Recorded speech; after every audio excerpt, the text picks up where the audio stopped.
Hey, what's going on, everybody? This is John J Gaming on the mic here, coming at you with a brand new episode of the NCSL Dynasty here on NCAA 14, and also featuring that college football revamp as well. We are deeply embroiled in the month of November, and the month of November separates the future champions from the actual pretenders. And we have certainly seen several cases of that in this season. I imagine we'll get more here today in this particular episode. We are going to have a jam-packed episode for you guys here today, as we are going to have 16 nationally televised games, including a surprising top 25 matchup happening later on in the episode that you will not want to miss. We will also have studio updates, multiple studio updates sprinkled in throughout the episode, on top of having some box score updates as we get closer to deciding which of these 12 teams will have an opportunity to compete for the college football playoff. And it's going to be an exciting episode no matter what's going to happen. So, hope you guys are ready for it. Buckle up, get some popcorn, because it's going to be a good one. So make sure you go ahead, smack that like button for me. Hit that subscribe button as well if you do have to be brand new to the channel. Let's go ahead and dive right into it on the various football fields scattered all through America. I'll catch you guys there. So our very first game of the day has South Carolina going on the road to take on the Tennessee Volunteers, who are ranked in the top 25. However, Tennessee has not been able to come out and win outside of the MAC conference. So even though South Carolina has been a complete pushover here in year number 3, we'll see if Tennessee takes them seriously enough so that they can move on and hit that little old survive and advance. And so far, they're doing just fine. They got another red zone opportunity here in the second quarter, still looking for that very first touchdown drive of the game. We'll see if it happens here on this first and goal, as they're going to run it up the left-hand side, and Tim Wilson gets in untouched. Touchdown, Tennessee. But they somehow find a way to miss the extra point, though. You do kind of hate to see that, but Tennessee seems like they are starting to roll here in this second quarter, as Tim Wilson, well, he is going to go back-to-back like a Drake song. And Tennessee now has a 16-0 lead. However, South Carolina looking to not go quietly into the night. They are looking for a big upset before the end of this season. That has been an ordeal for the Gamecocks of South Carolina. We'll see if it happens here today, as the Gamecocks will hit the short field goal in the third quarter, but Tennessee will find a way to claw themselves a victory. Even though it was a little bit on the ugly side, they win by a couple of points. But we have a bunch of other games that are happening at around the same time, actually. Most notably, we have Washington and Ohio State getting to go out, as well as Texas. Of quite a few teams in the early slate that have some college football playoffs aspirations here this late in the season. But first, we'll check in on Oklahoma State going on the road and taking on TCU. TCU has one of your guys' custom coaches, actually, in Jake Jacobs.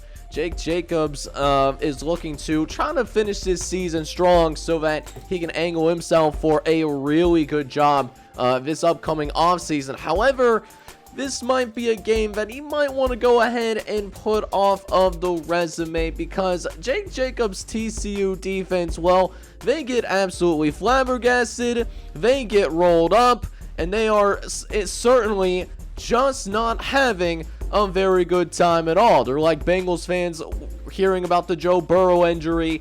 But Oklahoma State finds itself up 16-0. That lead is only going to grow even further, as Lou Muñoz is gonna throw a dot to the end zone. Touchdown, Cowboys! And the Cowboys are gonna have their guns out all day long. A cold night in Fort Worth, Texas. TCU is gonna go down 44-28, as our second half scoring just simply wasn't enough.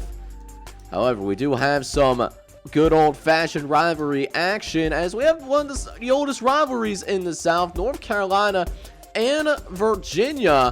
Virginia looking to become bowl eligible, while Virginia just looking to build some momentum as they get into year number 4, showing some promise under their new offensive coordinator. But they're not going to be bowl eligible once again. So we'll see if North Carolina can put these guys away and they don't have to worry about being bowl eligible, as North Carolina will strike first late in the first quarter. However, Virginia will answer back with a field goal of their own. So the Cavaliers are only down by a possession, and they actually are going to go ahead and tie it with Ryan Folks, who runs it up the middle. Touchdown, Cavaliers. They find a way to miss the extra point, though. Hopefully that doesn't burn them too badly. But we have essentially a tie ball game. North Carolina only up by a singular point. However, Andy Jackson will change that quickly, though, as North Carolina will pick up that touchdown. So the Tar Heels now up by 8 late in the first half. Looking over to the left-hand side, and it's going to be caught for a first down. Barber Underwood making the catch, but the refs do want to take a look at this, as the Cavs were trying to go into their no huddle, and it looks like that was indeed a catch after all. So the play will stand. Cavaliers will have the ball in North Carolina territory. We're going to finish the drive strong, as that is a good throw again to Barber Underwood, who's having an excellent first half. Now at well over 100 yards in the first half. Cavaliers looking to tie. They'll hand it off to their tailback up the right-hand side. And Ryan Folks almost has his second touchdown of the afternoon. Instead, they're eyeing down 3rd and goal. North Carolina sends the blitz, but Jordan Lee is able to get open in the back of the end zone. Touchdown, Cavaliers. And they will even go for the 2-point conversion as well. Dropping back. This is the tie of the game, and finds an open Isaac Thompson II. That's actually one of your guys' custom recruits. His dad, Isaac Thompson Sr., actually is the offensive coordinator here at Virginia, and is one of your guys' custom coaches as well. So a really cool story there, as it looks like Virginia might have an opportunity here to pull this upset off. And not only that, Montrell Smith, he is going to get a school record for most receiving yards in a career that's been held since Billy McMullen back in the early 2000s. So that record has stood for a very long time. That has now fallen. And now Virginia is just holding on for dear life. Only up by 6 points here in the fourth quarter. This would give the Tar Heels a lead. And Andy Jackson is going to score. I'm sorry, Miss Jackson. He is indeed for real. And after that, North Carolina just pulls away. Virginia Cavaliers gave a spirited fight here today, but they just ran out of gas in that fourth quarter, giving up 27 unanswered points and a painful loss. But now we check in on some of these ranked teams in college football now, as we check in on the #1 team in the land, the Washington Huskies. Washington going into Corvallis. And ironic that we're going to talk about this game the day after Washington actually went on the road in real life against Oregon State. Funny how that works sometimes. We'll see if it works more favorably for the Oregon State Beavers this time around, albeit this video game alliteration not as good as the actual Oregon State Beavers in real life, as Washington looks to pound on the door here in the first quarter. Opening drive, it's going to end in a touchdown for Cole McIntyre, and the #1 team in the land takes the lead. And they're going to be looking to build that lead as well towards the end of the first quarter. Looking to the left-hand side, and Brandon Turner will make the catch as we end this first quarter of action. We'll pick things right back up with a goal line situation that will be finished off by Andy Curtis, who will find the end zone for the Huskies of Washington. So already with a 14-0 advantage, as now we are looking at Oregon State trying to get back into this ball game. They are in need of a touchdown, and oh baby, do they need it badly. First and goal inside the 5-yard line. Going to pitch it out to the left-hand side. He's got some space on the perimeter, and Darrell Sanders is going to score. Touchdown, Oregon State, and the Corvallis faithful. They are right back in this thing, trying to implore their Oregon State squad to hold them here on the goal line. As Washington quickly drives down the field, looking to silence the Corvallis faithful. Second and goal. Castillo pitches it out to the right-hand side, and Andy Curtis punches it in. Touchdown, Washington.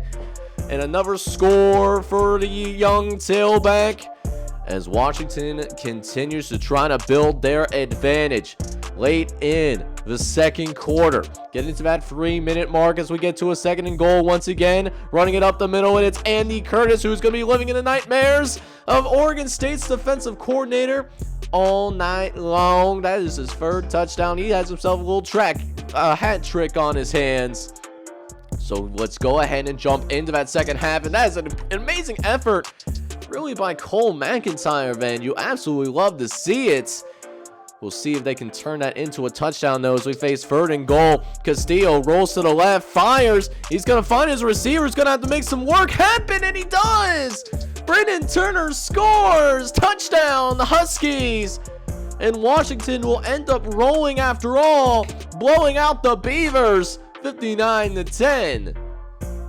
But now we go down to the Queen City that is Cincinnati, Ohio, where the winless Bearcats will take on the number 6 ranked Ohio State Buckeyes. And Cincinnati, they're better than what their record shows. This is the perfect example of why the you are what your record says you are in terms of college football really doesn't apply, so to speak, because this Cincinnati team has been in a lot of close games. However, what has really killed Cincinnati is the turnover margin. They are one of the worst turnover teams in the country, and that has really killed them in all the close games that they've played in this year. As now Cincinnati back in the red zone once again. They are stalwarting the Buckeye offense, which has been an explosive bunch this year. They just got to actually turn this in to actual points, though, as Cincinnati will have a 4th down that they'll need to convert, and they're actually going to get it, finding Chris Barnes, who gets himself out of bounds, and will give the Bearcats a fresh set of 1st downs, though, as they're in a goal line situation once again. Last time ending in an interception, and it's going to be the same result again.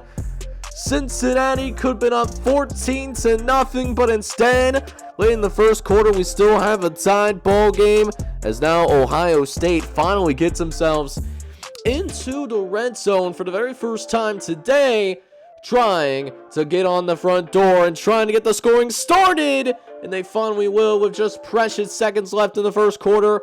Brooks Hicks finally gets the scoring started. Now, jumping into the second quarter, Cincinnati is looking to answer back again. They find themselves in the red zone, but the red zone has not been very kind. Last 2 has ended in interceptions, as they'll try to make sure that 3rd time is the charm, and it is. Brent Jude is going to score. Touchdown, Bearcats. And we got a time ball game with Ohio State possibly being placed here on upset alert, because the Bearcats are trying to put together another solid drive, not a liquid or a gas, as the Bearcats only down by a field goal, and Ed Keefe just refuses to go down. Finally gets brought down, but not before picking up that 1st down, though, essentially. But now, last minute of the first half, Leslie Vaughn, he's out on the perimeter. He's going to pitch it out to his receiver, Chris Burns, who finds the end zone. Touchdown, Cincinnati! And the Bearcats find themselves ahead against the number 6 team in the nation, the Ohio State Buckeyes. But is it too much time for Brooks, Hicks, and company? They still have a couple of timeouts that they have to work with, as Hicks gets plenty of time from his offensive line. It gives him plenty of time to drop bombs, specifically to Brandon Burks, who was streaking down the sideline. And that's going to be a touchdown for the Ohio State Buckeyes. And OSU takes the lead. But they don't want just the lead. They want complete control of this game. That's what they want to come out for here in the second half. Because, you know, in this beautiful thing, college football, style points do really matter. Let's be honest with ourselves here. And Brooks Hicks is going to hand it up the gut to his tailback, Jonathan Sherman. Jonathan Sherman's going to pick up the 1st down. It sets up a short goal line situation, as it looks like they'll have an advantage in the box. So they're going to go right back to that ground game, and Jonathan Sherman will punch it in once again. Touchdown, Buckeyes. And Ohio State will pull away from Cincinnati. And it looks like Snipper Stadium is starting to clear out a little bit. A lot of empty seats in the stands, as it looks like we will see Ohio State win this game, but Cincinnati will at least get the last points of the game, maybe a little bit of a backdoor cover, so to speak. But it still doesn't change the fact that Cincinnati is still going to be searching for their first win of the season still with this loss. Now, let's check in on the number 2 team in the nation now. The Texas Longhorns will be hosting a pretty solid Houston Cougar squad that has already secured bowl eligibility. This would be a huge win for the Cougar program. They can go into Austin, Texas and pull this off, but by any means, Chase Ingram and company is not going to make that easy. This is one of the most dynamic offenses in the entire country, and Texas is now up 7-0. Ingram is going to have another red zone opportunity shortly after, though. He's going to sprint out to the left-hand side as Chase Ingram nearly picks up that first down. Will be a premium play action down if they want to go down that path. It's going to be a straight pass. Ingram, all the time in the world, throws it right inside. It's intercepted. Houston is going to pick it off, and the Cougars will make a stand here in the red zone. Chase Ingram cannot believe what just happened. His receiver losing on a one-on-one, but he will redeem himself on the very next drive. Texas will score there. And it looks like after that interception, Texas really starts to refocus itself. And it looks like it's going to be a dominant win for the Texas Longhorns. They're up 31-10. But Houston, well, nobody gave Houston that message because Houston was written off in this game. But the Cougars did not necessarily write back, at least not yet. They're going to get a touchdown here midway through the fourth quarter. But it is going to be a little bit too little too late, though. Spirited fight again by Houston, but they're not going to be able to pull the upset against Texas, though. But we do have a few more games getting ready to go into action as Coach Barentine, the offensive coordinator for Indiana, is going to be hosting Purdue in a key rivalry game. Something of Sickos committee-worthy commentary, possibly, as both of these teams combined for 5-14. So we're in the snow, so it could be some really weird things happening in this rivalry game. Barentine cannot help the defense out, though. Troy Payne's going to score for the Purdue Boilermakers. And after that might be the only touchdown that we see, because these are not very explosive offenses. If you saw the little preview there, the beginning of this little segment here, Purdue and Indiana just keep trading field goals. And, I mean, it was an ugly sight, but Purdue's going to find a way to win this game 9-3. And this is honestly the lowest scoring game that we've seen in the entire season. So hopefully we get a little bit more scoring after that as we now move on to the Boise State and BYU matchup. BYU trying to keep itself in the hunt to go to a bowl game at the end of the season, while Boise State at this point in the year just looking to play spoiler. They have been very disappointing within the Mountain West. But again, they can make things harder for BYU going forward as Boise State does have the ball. Is able to get that screen out somehow. I don't know how that was pulled off, to be honest with you, but John Brown is going to make this catch, and we got ourselves a competitive game here in the Mountain West. A higher scoring game, might I add, here in the Mountain West, as Boise State is going to score with John Brown once again, doing a little bit of everything from the Broncos today. Got a receiving touchdown, got a rushing touchdown as well. So both of these teams are certainly going at it in a very spirited matchup out here in Provo, Utah. BYU will take the lead, but Boise State's got some time to work with. 2 timeouts, lots of time, if we're going to be honest, to pull this off. As Craig Wilson makes the catch at about midfield. First down for the Broncos. But a couple of plays later, though, Jeff Owens again looks to the left-hand side. He's got a receiver down the sideline. He breaks the tackle, and he's going to be gone like a girl in a country song. Touchdown, Danny Hart. The white boy tight end is going to give Boise State the lead with less than a minute left to play in the first half. But BYU now has a chance to answer back. 2 timeouts remaining, and this running back on a halfback draw is going to put BYU in a premium spot. They still have a timeout to work with as well. 40 seconds remaining. Dropping back, looks around to the right-hand side and throws to the corner to Anthony Herring for the first down. It sets the Cougars up just outside the red zone, and getting out of bounds also helps, stops the clock. Looks over to the left-hand side, and what a dime by Matt King. Or at least so we thought. It's going to be called incomplete. But with it being less than a minute left in the first half, the booth wants to take a quick look at this. And look at that. Just barely gets the foot down there. And they will reward the touchdown after all.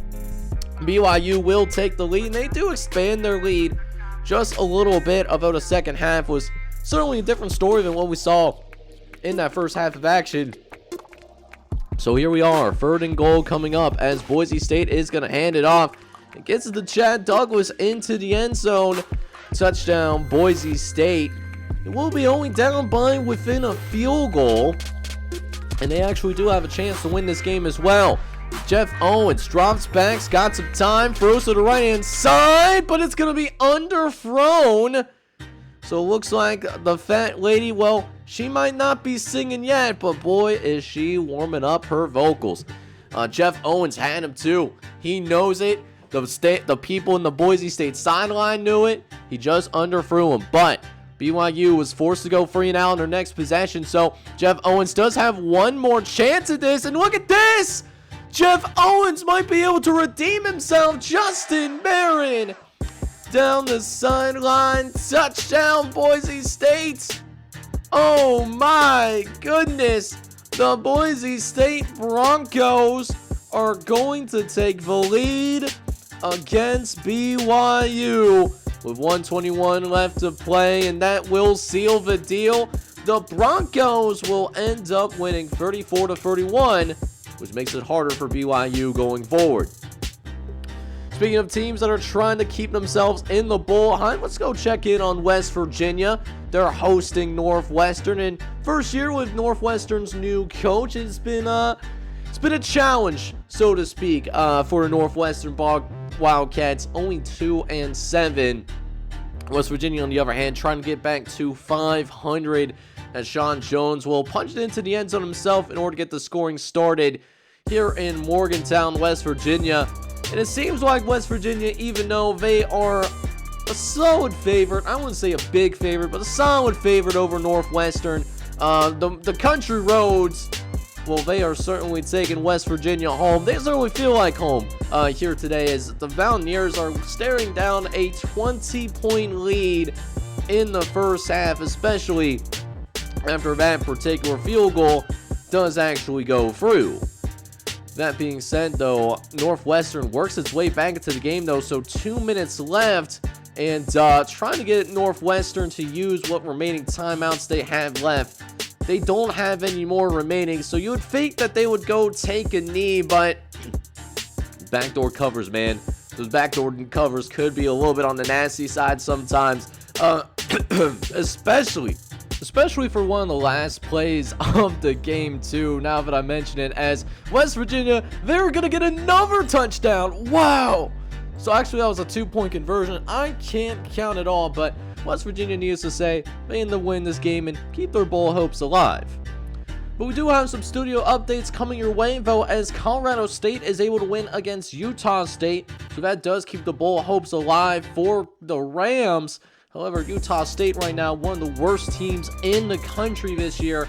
They have dropped 9 of their last 10 games. They have been down horrendous this year.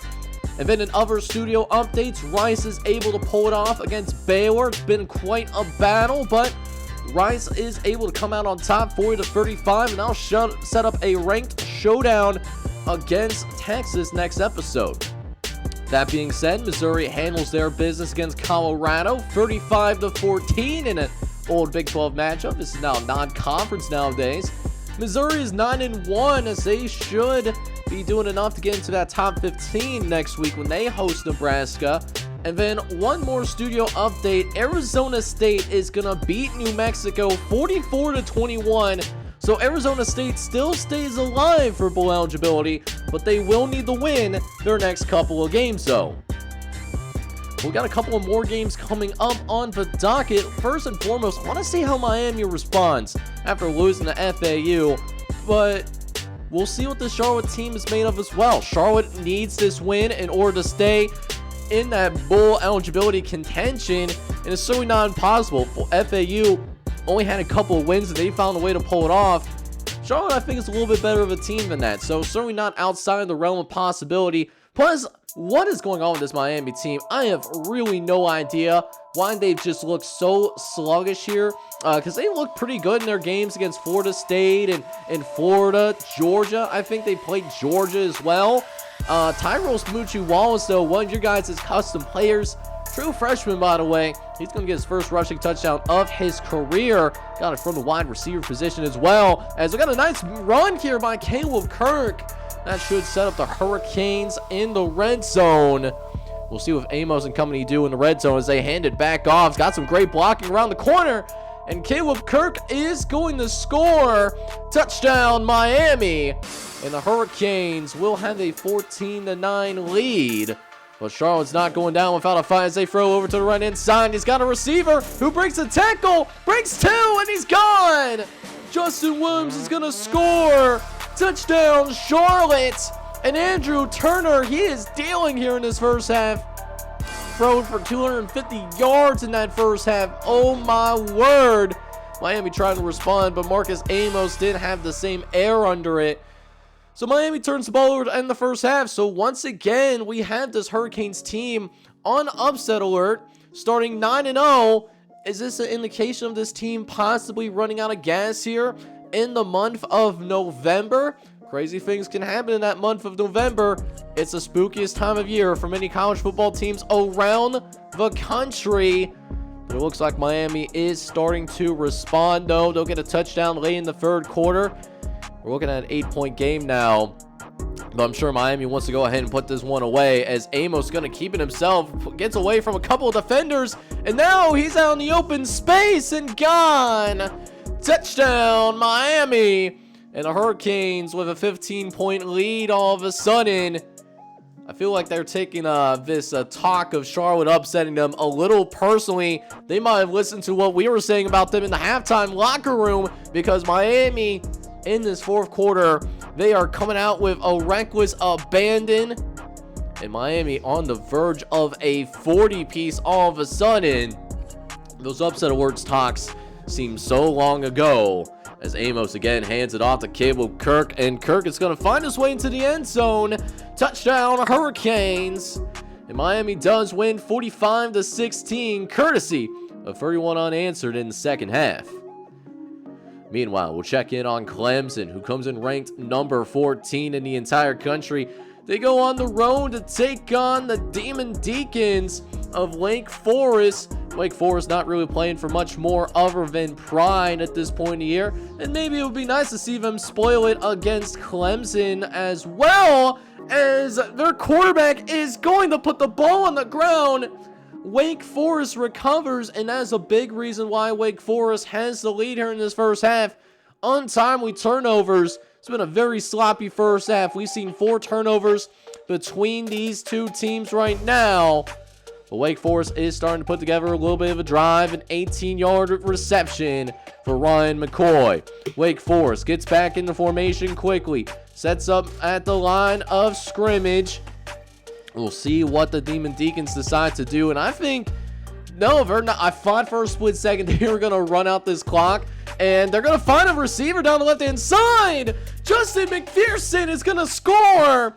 Touchdown, Wake Forest. And we have another upset alert here in the late night. Clemson is in danger. Down 14-6. And they need their offense to show up in the second half. And their custom quarterback, Keisuke Nakamura, well, he is going to answer in time. A rushing touchdown for the Clemson Tigers. First rushing score of the day. First touchdown general for Clemson. They will end up going for the 2-point conversion as Nakamura does find Pat Glover out in the flats. And we have a tie ball game all of a sudden. But Wake Forest is certainly not going to go away. They're going to kick this 30-yard field goal midway through the third quarter. And that does give Wake Forest the lead once again. But again, the Clemson offense is getting hot here. They're finding a rhythm here in the second half. Nakamura is going to hand it off to Alan Grant. Alan Grant is going to actually make effective use of his limited playing time. He'll get a 7-yard carry, and then is a nice key decoy for Nakamura, who almost finds his way into the end zone there, but it's going to be marked just a couple of yards shy. Does make it a short 2nd and goal, though, where Nakamura, he is simply not going to be denied. He's going to have a 2nd rushing touchdown of the evening. And the Clemson Tigers will pull this out after all, unless there is a miracle that I am certainly not aware of. As this running back, Dominique Hawley, he's the main running back for Clemson. Well, he wasn't going down easily. Helps get some time off the clock as well. Surprised that they're not taking a knee, given what has happened in terms of some of these games last week. Dominique Hawley is going to score, though, again. And the Clemson Tigers do win this thing 37-17. The Tigers march on deep in the ACC season. But we do have some more games coming your way. This one being a standalone. Number 10, Georgia, going on the road to take on Auburn. Auburn looking to pull a big upset off against the Georgia Bulldogs, as Georgia is down a couple of points, actually 7-2. A little bit of a sicko score as Georgia gets a rare safety. Those are hard at NCAA 14. Pause. But Georgia is putting together a decent little drive here towards the end of the first quarter. We'll see if they can finish off this first quarter drive strong, as quarterback's going to have plenty of time in the pocket all day to throw. Eventually finds Sean Garcia right by that end zone plane. So Georgia scores, but Auburn's going to quickly respond back with a touchdown of their own. But Sean Garcia, have yourself a day, man. He's just having a ball against his Auburn secondary. However, even with Sean Garcia's electric performance in the first half, Auburn is going to actually have the lead. And it's going to be one of those back and forth games throughout the second half. As we get closer to the end of the third quarter, Auburn still is up by one singular point. Can Auburn pull it off against the Georgia Bulldogs? Kick is up and it's going to be good. So Georgia will respond with taking the lead. And they're going to have to hit another field goal as well. Surprised that they didn't go for it down the 1 yard line. So Georgia is only up by 5, and they're choosing to pass. This is going to be a bold strategy. Connon throws it over to the left-hand side, and it's going to be a first down. So should be good here. As no, they're going to run it to the left-hand side, and it's fumbled. Auburn recovers. Auburn recovers the fumble, but Auburn couldn't do anything with it. So major bullet dodge by the Georgia Bulldogs. They nearly screwed that one up. So a few more games left in the evening, as we got a top 25 matchup on our hands. How about Memphis and Louisiana getting ready to duke it out? A surprising top 25 matchup. You love to see it.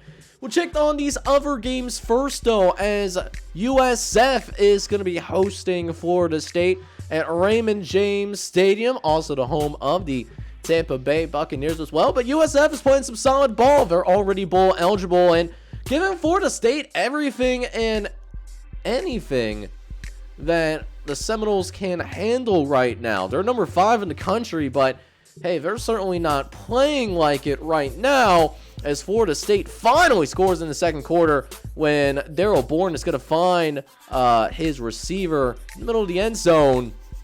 So Florida State does cut the lead that in half, and the Seminoles do eventually tie it. But USF, they're going to score once again with Terrence Hall.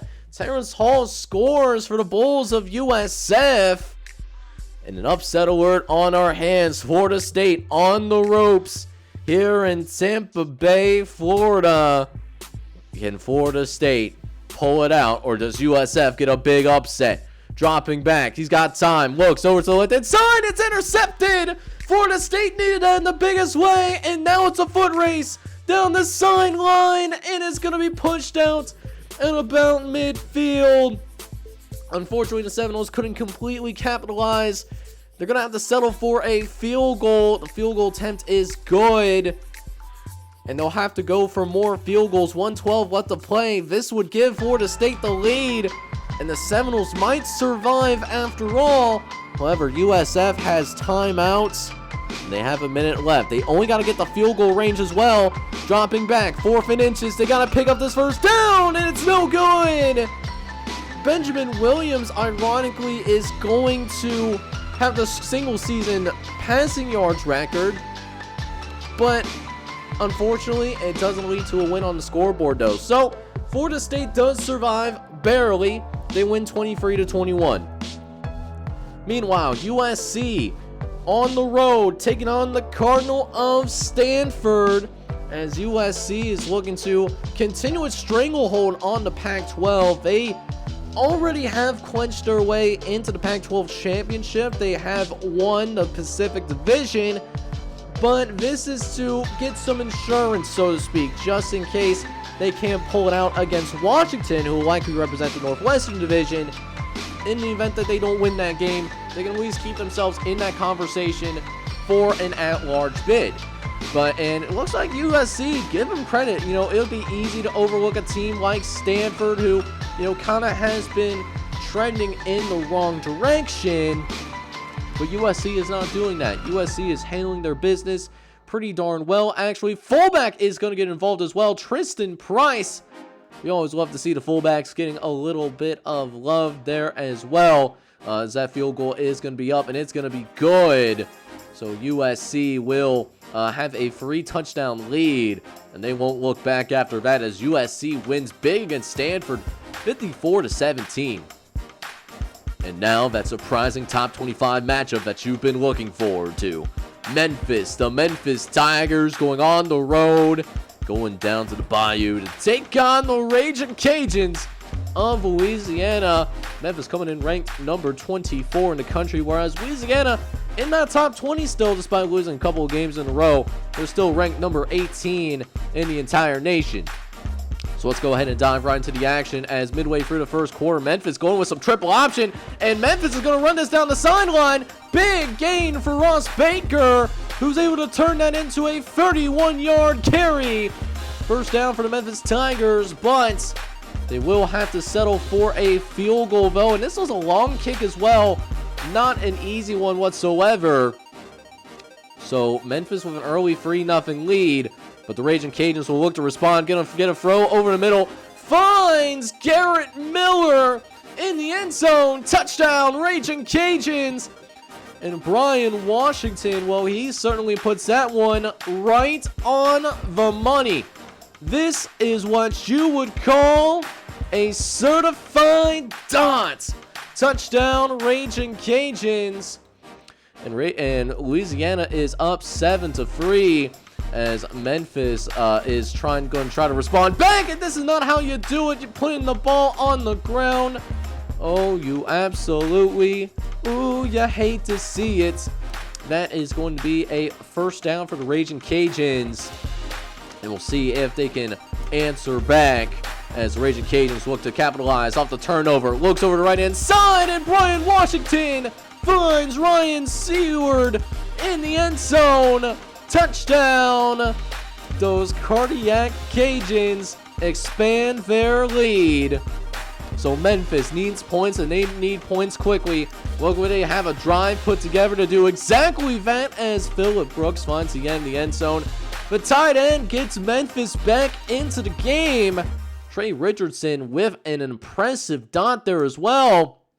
Might need to let him throw the ball a little bit more often. 6 for 7. He's been doing pretty good against his Cajun secondary.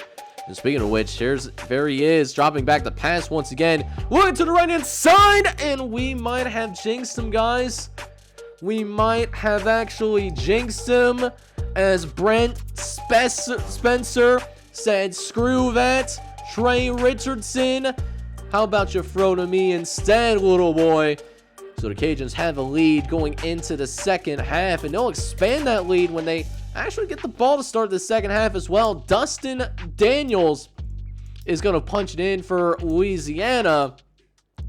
So the Cajuns carry a 2-touchdown lead going into the final quarter. Memphis needs a big comeback if they want to remain in the top 25, and this is one way to do it. James Everson with a 64-yard strike, and the Tigers are only down by 1 possession now, thanks to this big-time throw on the perimeter. And look at how wide but naked open that receiver was. So Memphis is right back into the game with a 1-score game here in the fourth quarter. Memphis looking to tie later on in the game. Has some time, looks to the left-hand side, and it's caught! James Emberson is going to score. Touchdown, Memphis! And Trey Richardson is dealing here in the fourth quarter when it matters the most. They're an extra point away from tying this thing up, and sure enough, we will have a tie ball game. 1:30 left to play. The Raging Cajuns look to answer. Firing over the middle, and it's caught! It's caught! Down the middle of the field. Touchdown, Raging Cajuns! The Cajuns are going to take the lead as Brian Washington.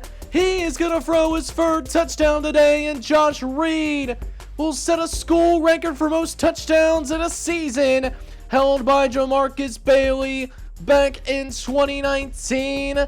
That record will now be falling as well, and we could be looking at a Cajuns win as well, but Memphis has one more shot at this. 3 timeouts, firing over the middle, and it's caught! Back and forth affair. Who is going to have the last punch? That is your guys' custom. Joni Gentry with the key play. And Memphis will find its way into the end zone. LaMarcus Hopkins will run his way in. That's a touchdown for the Tigers. Unless something absolutely insane happens, we are looking in the eyes of overtime as Washington tries to set up the screen, but it's going to be fumbled and Memphis recovers. This could be brought back. A big boy touchdown to win the game. Oh my word. Jason Butler might have very well given Memphis the dub. After all, I cannot believe it. Raging Cajuns were going for the win, but it backfires horribly though, as the Cajuns will end up dropping their third consecutive game. Memphis will find a way to win 38-31, and it will be a matchup that we will not soon forget in the Sun Belt Conference. So we actually do have one more game on the docket, and that is Mississippi State going on the road to take on the Crimson Tide of Alabama. Mississippi State having a pretty good season, actually, 7-3 going into this thing. They're going to be looking to take on this Alabama team, trying to pull the upset in Tuscaloosa. Alabama trying to keep their hopes alive over in the Dixie Division, a very key Dixie Division matchup right now, as Mississippi State is looking to tie the game late in the first half. Setting up the screen over to the right-hand side. This actually has some space to work, and sure enough, Darius Steffens is going to get out of bounds. 17-yard gain on the play, though. So now Alabama, with their own backs against the wall, trying to keep Mississippi State out of the end zone, as D.D. Smith's going to get an 18-yard reception there, as we're now looking at 1st and goal.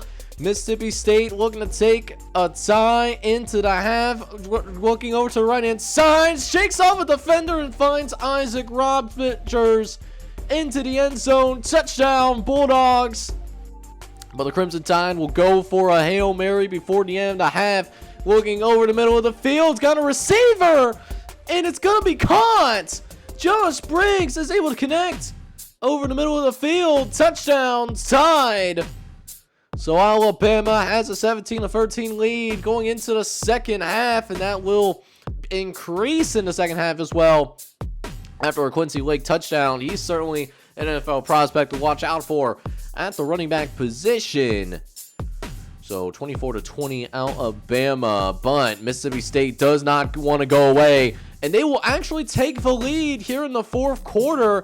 Jeremy Baldwin actually having a phenomenal day today. 3 touchdown passes. But after Alabama's critical response, the Bulldogs will need an answer of their own. And this running back not giving up. Josh Huff able to find a way to pick up the first down somehow. Incredible. He's been having a good day on the ground.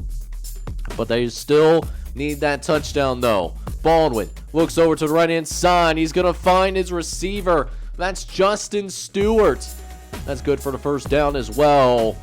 So the Bulldogs now in the red zone here, as they're going to hand it off to Huff. Huff is going to try to blow down the doors of the Alabama defensive ability, as they will now have a 1st and goal inside the 10-yard line. Baldwin looking for touchdown number 4, and he's got it. Isaac Rodgers finds the end zone. Touchdown, Tide. But Alabama has a chance to send this game into overtime, though. It's up and it's good.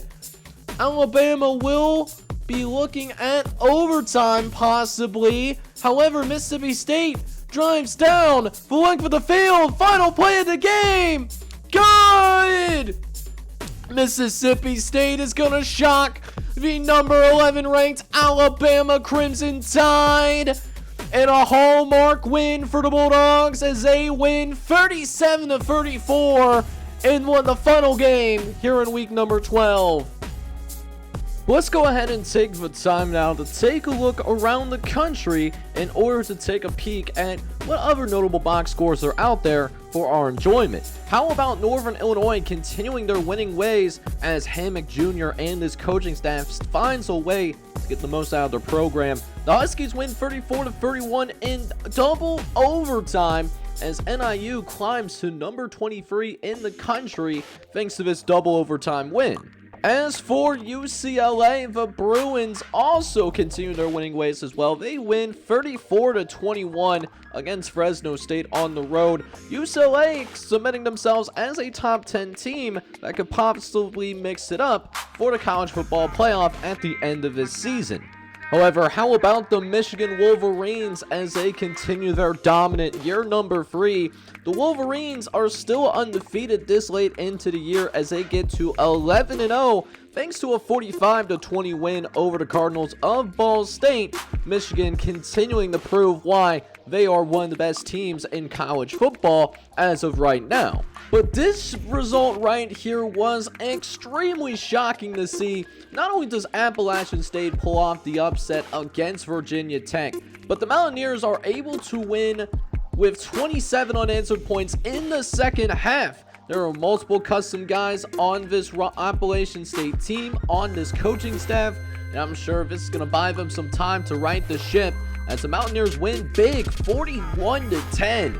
Virginia Tech with a huge loss going in against Clemson next week. However, the Hawaii Rainbow Warriors do not fall under that same trap as the Rainbow Warriors win 42-17 at home. They are back in the top 20 thanks to this victory as they are having a solid campaign within the Pac-12 conference. However, a team that we haven't really had the chance to cover this season was the Army Black Knights. Maybe they deserve that attention. Army is now number 2 in America with a 10-0 record. They beat Penn State 38-24 as they look like a shoo-in for the Conference USA Championship.